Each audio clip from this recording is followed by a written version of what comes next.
STV news देख रहे हैं आप। आज की प्रमुख खबरों के साथ मैं हूं अंसारुल हक। सबसे पहले सुर्खियों पर एक नजर।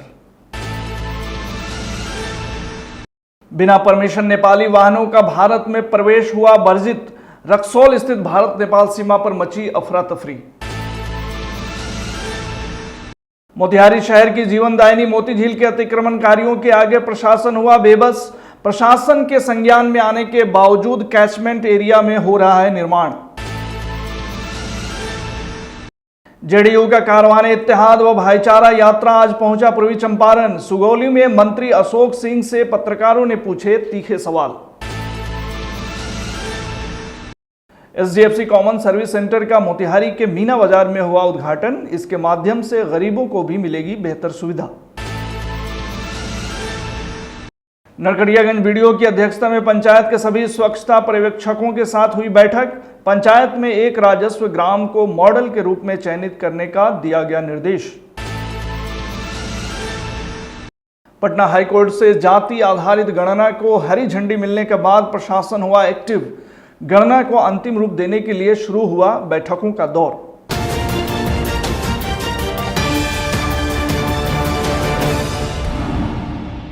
नेपाल से भारत में प्रवेश करने पर अब नेपाली चार पहिया वाहनों को दूतावास से अनुमति लेनी होगी।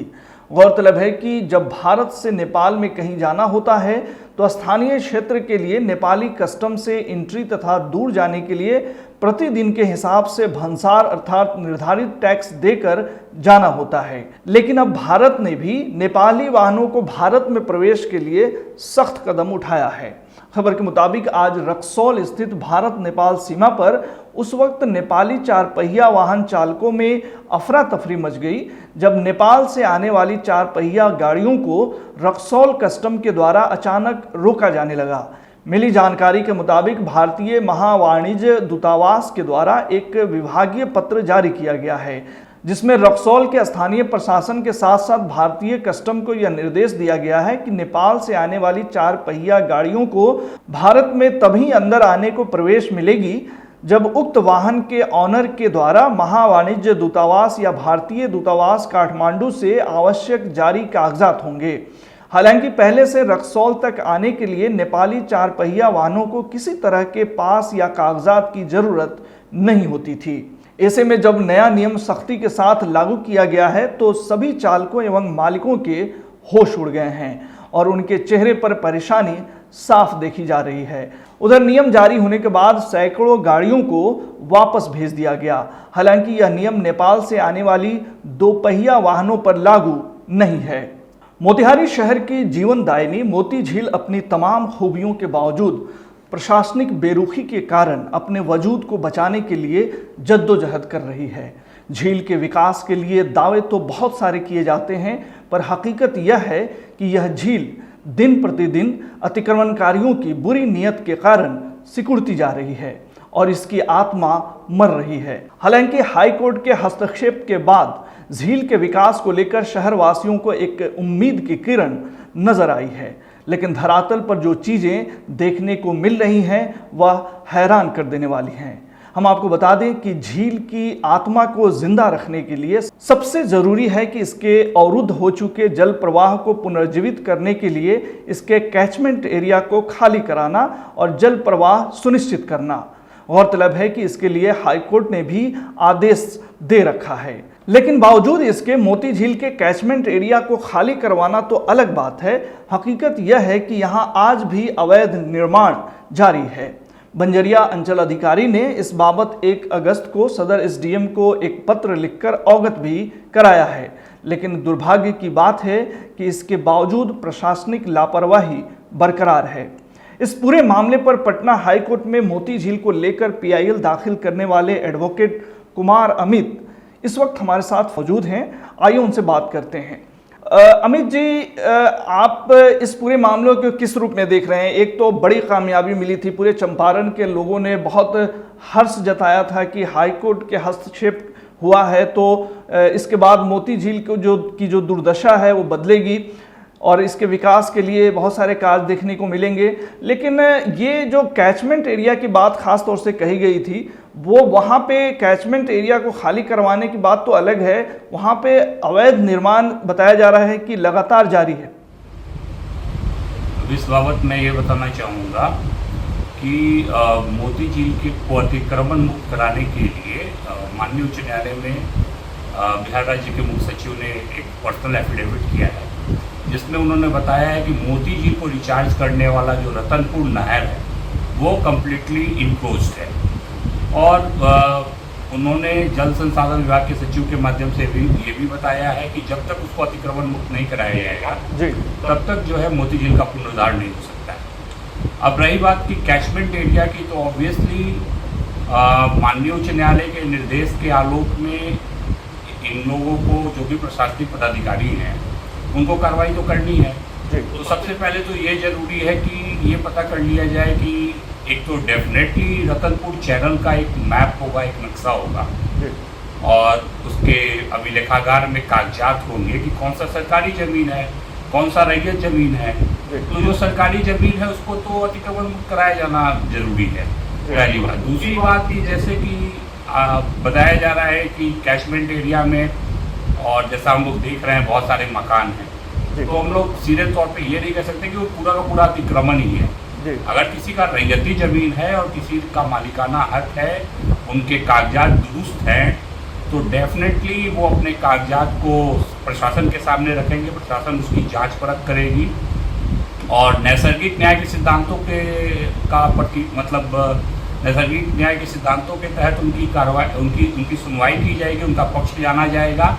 अगर उनका कागजात वैध है, अवैध नहीं है, और उन्होंने अगर ज़मीन को वैध तरीके से हासिल किया है तो ऑब्वियसली उनको अतिक्रमण नहीं माना जाएगा। लेकिन जो अवैध है, जो गलत तरीके से कागजात बनाकर और अवैध ढंग से उस पर निर्माण कर लिए मकान, दुकान या जो भी, तो वो तो गलत है ना। तो वो अमित जी, एक जो बंजरिया अंचलाधिकारी ने जो एक एसडीएम को पत्र लिखा है, वो पत्र आपने पढ़ा है? जी पढ़ा है। उस पत्र में आपका भी जिक्र है कि आपके हवाले से जो पीआईएल दाखिल किया गया था उसका भी जिक्र है। तो उस पत्र में जो बातें कही गई हैं उसको आप किस रूप में देख रहे हैं? बेसिकली देखिए, वो पत्र में मेरा जिक्र नहीं है, उसमें वो जिक्र जो है वो वादी का जिक्र है जो पीआईएल लेके गया, और ऑब्वियसली मैं ही पीआईएल लेकर गया था, तो वो केस का नाम ही वैसा, कुमार अमित बनाम भारत सरकार एवं अन्य, ठीक है, जिसका CWJC नंबर है 3876/2022, ठीक है। तो उसमें जो है काफ़ी 1 साल की सुनवाई, लंबी चौड़ी सुनवाई चली है, और उसके बाद जो है मुख्य सचिव के द्वारा मोतिहारी के जिला पदाधिकारी, पूर्वी चंपारण के जो जिला पदाधिकारी हैं, इन लोगों के द्वारा हलफनामा दायर किया गया है, और ये लोग खुद इस बात को एडमिट कर रहे हैं अपने पर्सनल एफिडेविट में कि मोती झील के पुनरुद्धार के लिए रतनपुर नहर का अतिक्रमण मुक्त होना जरूरी है, क्योंकि this is the source of recharge मतलब जो मोती झील को रिचार्ज करेगा। मोती झील को जब तक पानी नहीं मिलेगा तो वो फिर जिंदा कहाँ रहेगा। तो जाहिर सी बात है कि अभी जो एक नया ये जो मामला सामने आया है, जिसमें सीओ मोतिहारी ने सीएम को जो पत्र लिखा है कि जो नया अतिक्रमण कुछ हो रहा है, जो उनके हल्का कर्मचारी द्वारा उन्हें सूचित किया गया है, तो उसको तत्काल रोकने की कार्रवाई करने के लिए और आईपीसी की धारा 160 के तहत कार्रवाई उस पर करने की बात कही। क्या अगर इस तरह की बातें अगर होती रहीं, जो इंक्रोचमेंट है वो हटने के बजाय बढ़ते रहें, तो जिला प्रशासन इसके लिए जवाबदेह होंगे? डेफिनेटली। अब ये इसमें पूछने वाली कहाँ बात है। एक्चुअली देखिए, माननीय उच्च न्यायालय ने तो फिर नहीं, हम ये आपसे समझना चाह रहे हैं कि इसके बाद का प्रोसेस क्या होगा? इसके बाद का प्रोसेस माननीय उच्च न्यायालय के द्वारा होगा, वहाँ पे होगा, ठीक है। माननीय उच्च न्यायालय का आदेश है अप्रैल 2024 तक इन लोगों को बहुत कार्रवाई करना है। और देखिए, इसमें बहुत गंभीर है ये आदेश जो है, आप पढ़ेंगे तो उसमें पाएंगे कि मुख्य सचिव को आदेश दिया गया है कि हर क्वार्टरली जो है, हर 3 महीने पे वो समीक्षा करेंगे क्या काम हो रहा है, और उसके लिए मॉनिटरिंग ऑफिसर को अपॉइंट करने की बात कही गई है। तो मेरे ख्याल से मुझे जो जानकारी है, additional chief secretary urban development department को जो है मॉनिटरिंग ऑफिसर बनाया गया है। अब आप मोतिहारी में हैं तो आप हमको बता सकते हैं कि क्या उनका कोई विजिट हुआ है हाल फिलहाल में मोती झील के संदर्भ में या नहीं, तो ये मुझे जानकारी नहीं है। और इलाहाबाद की फेसबुक पे जो पेज है डिस्ट्रिक्ट एडमिनिस्ट्रेशन का, उससे कुछ जानकारी मुझे मिलती रहती है और कुछ बात लोग बताते रहते हैं। तो हम लोग यह भी सिरे से खारिज नहीं करें कि प्रशासन बिल्कुल कुछ नहीं करेगा। अब जब बात इतनी हद तक उठी है तो डेफिनेटली वो कुछ कर रहे होंगे, डेफिनेटली कुछ ना कुछ देखा जा रहा होगा कि आखिर वो ज़मीन सरकारी ज़मीन है, रतनपुर नहर कैसे है, कहाँ पे है, अतिक्रमण कितना है। उनको मुझे पीछे में सुनने आया था कुछ नए लोगों को नोटिस भी दिया गया है, but I am not sure about it. आप वहाँ पे कंसर्न पदाधिकारी से बात करेंगे तो आपको जानकारी प्राप्त होगी। तो मुझे अब मैं बड़ा पॉजिटिव आदमी हूँ, मैं सीधे से खारिज नहीं कर सकता कि जिला प्रशासन जो है इस पर कार्रवाई नहीं करेगी। डेफिनेटली कार्रवाई करेगी और मोती झील को जो है रिवाइवल प्रशासन के द्वारा ही कराया जाएगा। हम आप मिलके तो करा नहीं सकते। जी, जाहिर सी बात है अमित जी की ये प्रशासन का ही काम है और निसंदेह उनके द्वारा ही किया जाना है। लेकिन जो आगे आने वाले समय में क्या परिस्थितियां बनती है वो देखने वाली बात होगी। बहुत बहुत शुक्रिया अमित जी, तमाम जानकारी साझा करने के लिए एसटीवी न्यूज़ के साथ। बहुत शुक्रिया। Thank you. जेडीयू का कारवाने इत्तेहाद व भाईचारा यात्रा आज पूर्वी चंपारण के सुगौली पहुंचा। इस अवसर पर आज सुगौली में एक कार्यक्रम आयोजित किया गया जिसमें भारी संख्या में जेडीयू कार्यकर्ताओं ने हिस्सा लिया। गौरतलब है कि आपसी भाईचारगी को कायम रखने का संदेश देने और इसके बहाने 2024 लोकसभा चुनाव में अपनी मजबूती पेश करने के लिए इस यात्रा के साथ एमएलसी डॉक्टर खालिद अनवर और नीतीश सरकार के कई मंत्री साथ चल रहे हैं। यात्रा को लेकर सुगौली पहुंचे बिहार सरकार के मंत्री अशोक चौधरी और जमा खान से जब स्थानीय पत्रकारों ने सुगौली थाना क्षेत्र में लगातार हो रहे लूट और चोरी की घटनाओं के बारे में सवाल पूछा तो बिहार सरकार के मंत्री अशोक चौधरी ने बताया कि उन्हें जानकारी नहीं है। इसको लेकर वे मोतिहारी एसपी से बात करेंगे। देखिए मंत्री जी ने और क्या कुछ कहा। जो हमारे हिंदू मुस्लिम भाई हैं उनमें प्यार बढ़े, उसमें भाईचारा बढ़े। उन लोगों को लोग षड्यंत्र कर रहे हैं, हिंदू मुस्लिम एकता में जो बाधक हो रहे हैं उनको, उन वैसे नकाबपोशों को समाज में उनको जिसको बोलते हैं कि आइडेंटिफाई करना।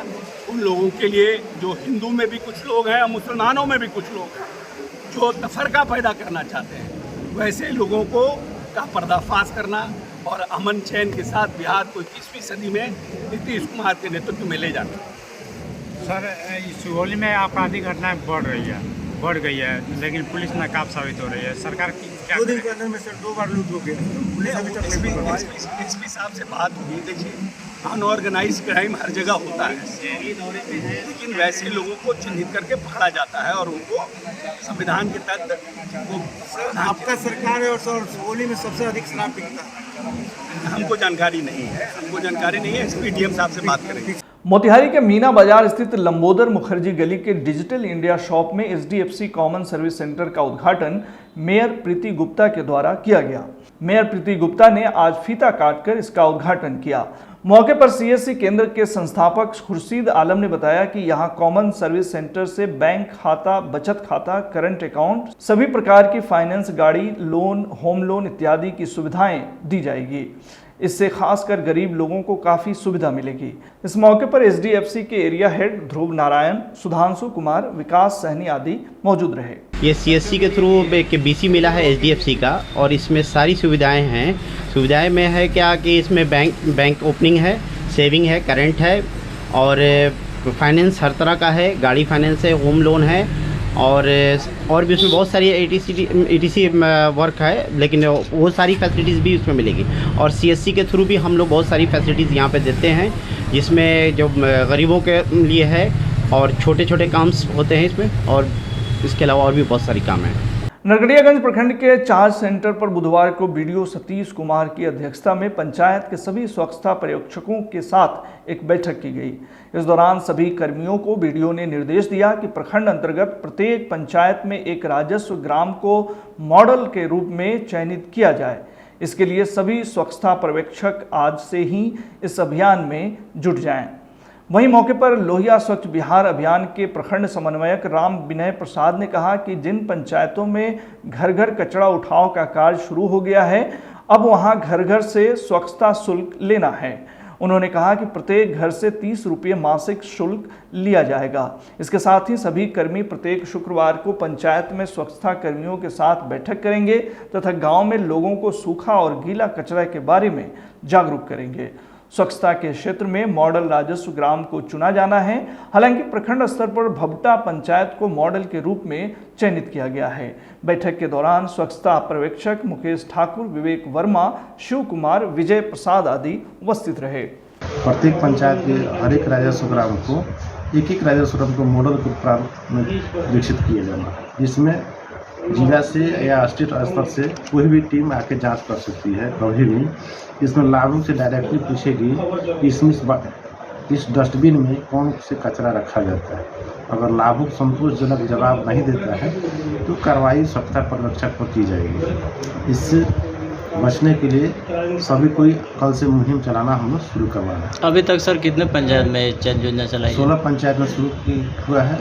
इसमें एक मॉडल के रूप में पंचायत हमको प्रखंड समन्वय को मिला है भबटा पंचायत। बाकी सभी स्वच्छता पर्यवेक्षक को एक अपने अपने पंचायत के एक राजस्व ग्राम को लेके उसको मॉडल के रूप में विकसित किया जाए। इसमें हर एक घर में शौचालय की उपलब्धता होना चाहिए, नाली की सुविधा होना चाहिए। जहाँ नाली की सुविधा नहीं है वहाँ इंडिविजुअल स्वीकृत होना चाहिए या सामुदायिक स्वीकृत होना चाहिए। पटना हाईकोर्ट से जाति आधारित गणना को हरी झंडी मिलने के बाद बिहार में प्रशासन एक्टिव मोड में है, जिसको लेकर बुधवार को नरकटियागंज प्रखंड के चार्ज सेंटर में तत्काल प्रभाव से 2 पालियों में 133 पर्यवेक्षकों की बैठक बुलाई गई। बैठक के दौरान नोडल सह लोक शिकायत निवारण पदाधिकारी मासूम अंसारी की उपस्थिति में सभी पर्यवेक्षकों जाति आधारित गणना का कार्य संपन्न करने का निर्देश दिया गया। प्रखंड चार्ज अधिकारी सह वीडियो सतीश कुमार ने बताया कि राज्य सरकार के आदेश पर सभी पर्यवेक्षकों को हर हाल में 6 अगस्त तक सर्वे कार्य पूर्ण कर लेने का निर्देश दिया गया है। इसके साथ ही धीमी गति से कार्य करने वाले पर्यवेक्षकों एवं प्रगणकों को कार्य पूर्ण करने के लिए कड़ी चेतावनी दी गई। वीडियो ने बताया कि पर्यवेक्षकों से ऑनलाइन सत्यापन की स्थिति तथा प्रगणकों से प्राप्त ऑफलाइन प्रपत्र एवं ऑनलाइन सर्वे रिपोर्ट समेत कई बिंदुओं पर जानकारी ली गई। सभी को 6 अगस्त तक जाति आधारित गणना का कार्य हर हाल में पूर्ण कर लेने का निर्देश दिया गया है। आज के बुलेटिन में फिलहाल इतना ही। तमाम खबरों और डिबेट्स के लिए जुड़े रहिए STB न्यूज़ के साथ और STB न्यूज़ को YouTube पे ज़रूर सब्सक्राइब करें और Facebook पे भी आप हमें फॉलो कर सकते हैं।